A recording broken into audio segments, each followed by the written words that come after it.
In modern societies, we really don't know how to approach or how to react to death. Due especially to leaps in modern medicine, we are not really faced with the daily realities of death anymore. And when we do see death, it is typically of the elderly, who we tend to ignore, or in films, which isn't real. And when we do see probably the other form of death in modern times, it is via the news, and is typically on a large scale, and is a kind of death that happens over there, far away from us. Until probably a few hours ago, I used to think that the only people who could really understand the visceral trauma of somebody passing away were people who had either physically seen the life leaving somebody, or people who have had family members, friends, loved ones, and acquaintances pass away. But the very sudden and tragic passing of Liam Payne has made me rethink some of this. Liam Payne was part of my childhood. 1D songs were and are still my way to escape and get lost in my childhood nostalgia. So Liam Payne passing makes this feel really strange. It's like a part of my childhood is now somehow tainted. This is why it's shocking to me. I feel like most of us are so shocked over Liam Payne's passing because that man once was part of something our 13-year-old selves could never imagine living without. Like, why am I actually speechless right now? It's so weird. Now, whether or not you're a fan of Liam Payne or One Direction, death is a tragedy in and of itself. And at the same time, it is also an inevitable part of the human experience that we really haven't reckoned with properly in our modern times. And the very peculiar online response to Liam Payne's passing demonstrates this all too well for me. On the one hand, you have stans whose parasocial relationship with One Direction and Liam Payne has resulted in a strange phenomena emerging in the last few hours that I really have not seen on such a magnitude before. Now, if you don't know, Liam Payne has been involved in numerous controversies since the breakup of One Direction. His most recent controversy starting just a few months ago after the publication of his ex-fiancee's based on true events illustrated young adult novel detailing her relationship with him. This involved the protagonist, Oliver, based on Liam Payne, emotionally and physically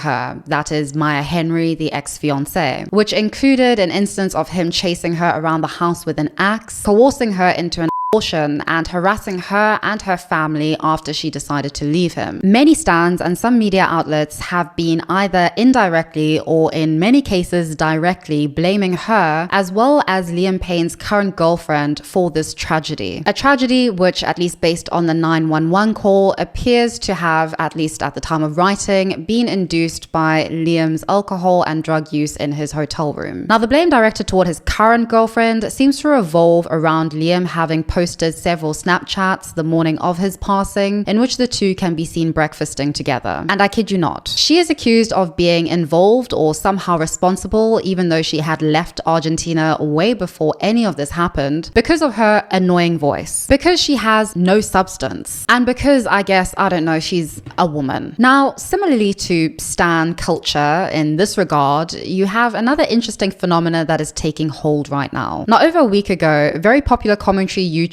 Film Cooper posted a video about Liam Payne, which is now going viral for obvious reasons. And in this video, Film Cooper comedically and scathingly comments on Liam Payne's many controversies. The guy is a freaky creep. And this video was accompanied by a short that was directed at Liam Payne stans who didn't like the original video.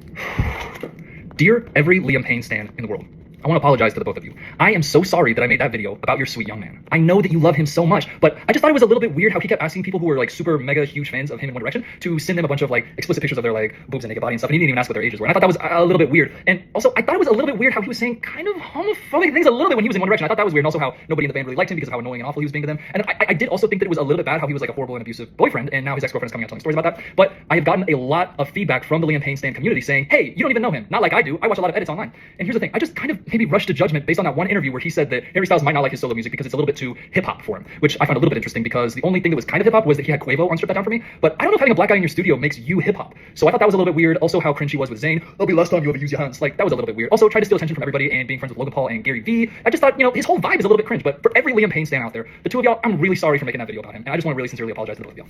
Okay. There we go. I wrote down penis, penis, penis, penis, penis. Personally, it's not my brand of humor, but that doesn't mean it's not funny. And clearly, a lot of people found it funny and interesting and humorous. And it really does demonstrate the relationship between stans and standoms or fandoms and people who critique the idol at the forefront of the stan culture or the stan fandom group thing. Now, Film Cooper decided to leave the video and short up, changing the title and the thumbnail of his original video. Similarly, many commentary and drama channels who give the public what they demand by commenting on Liam Payne's many controversies before his passing are now being met with a lot of what I would call projected guilt, or a need to blame someone for something as taboo as the unexpected and unexplainable passing of a young person. Like them or not, these commentators are now being blamed literally for this tragedy. And suddenly, being a snarky commentator whose job it is to critique or negatively cover recent news and drama is a bad thing. Even though just a few days ago, the comments on these videos were in unanimous agreement on the commentators' assessments. And I don't really know why, but this is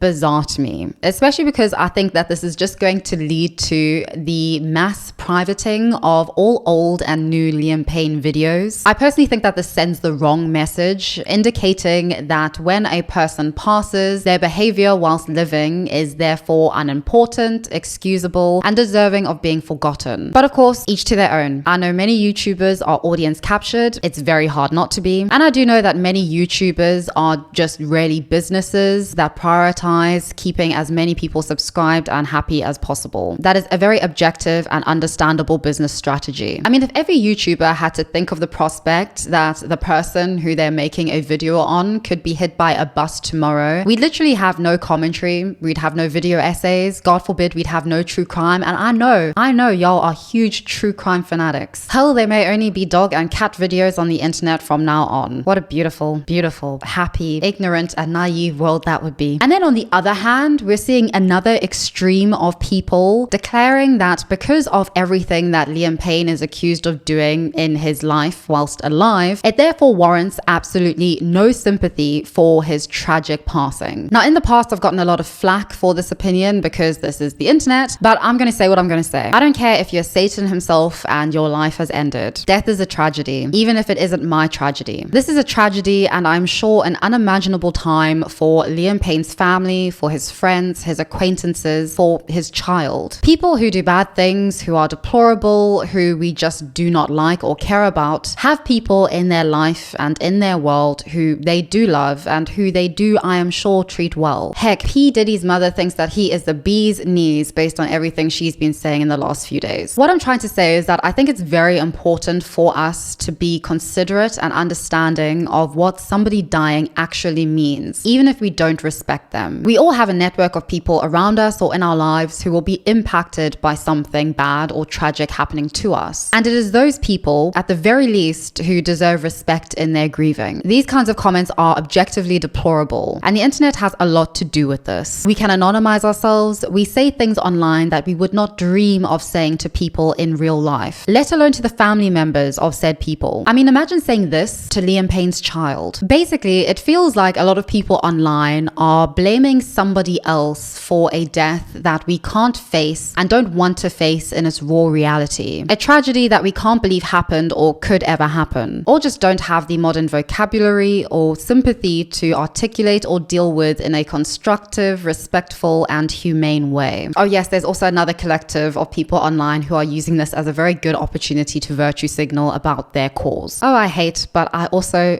so very much love the internet. It appears, based on reputed reports, that Liam was intoxicated and on something. He was destroying his hotel room and was clearly in harm's way as a result. And I don't think we know how to face that, because it seems too extraordinary that somebody could so easily, so unexpectedly, and so suddenly find themselves in such a situation that can end so horribly. And this leads me into the treacherous domain of stan culture. Stan culture has boomed since Beatlemania, but especially since the advent of social media, and I would say especially since Gen Z and Gen Alpha's access to it. And I think this whole situation and everything that is unfolding online right now in these various different communities of people with their vested interests and their different ways of trying to explain things offers us a very interesting opportunity to reckon with a real issue that I see with stan culture. Because I'm a pessimist, I am going to assume that this opportunity has already been lost, but nonetheless, I feel it important to articulate. I do think recently with the whole Chapel Roan controversy, this conversation has already started. I don't think it's going very well, but in all honesty and in absolute seriousness, imagine if her life ended tomorrow. And I genuinely mean that. We really do need to think about these things every once in a while because it really could happen. But back to the issue of stan culture. Stan culture really needs to figure out how to meaningfully and I think positively engage with the prospect that inevitably their celebrity faves will pass. And I think that importantly, for this to happen, stans need to humanize their celebrity faves. And humanization involves not just respecting that your celebrity faves are flawed, imperfect human beings, but importantly, that they are not immune to the human condition of being mortals. Because what I've seen online is something a little concerning, namely stans mourning Liam Payne the brand